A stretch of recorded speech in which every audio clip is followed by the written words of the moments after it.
Final gear, we are finishing off with our left main.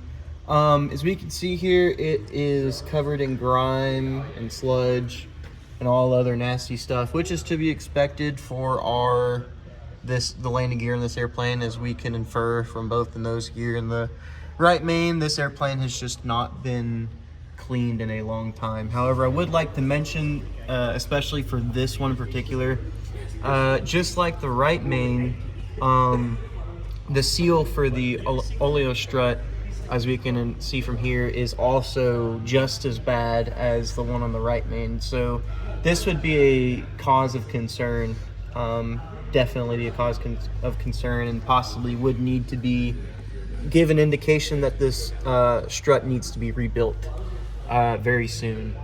So we can also see here for this landing gear switch, just some very weird wiring. That'd be a cause of concern. Just not too sure what's going on there, but just doesn't really necessarily look right.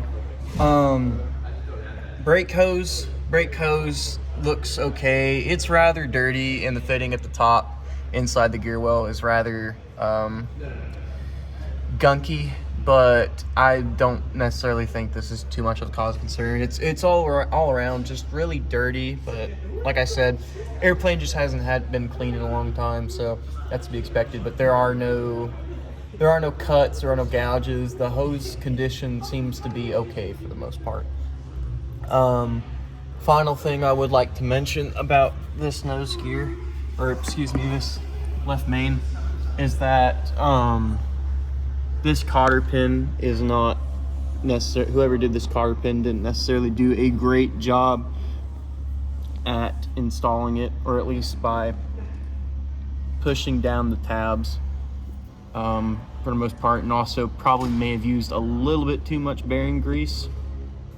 I don't believe you really need to use that much bearing grease for packing bearings, but yeah, most significantly, just the cotter pin is just not all that great and probably needs to be replaced or just fixed. So that is the left main on the Piper Arrow.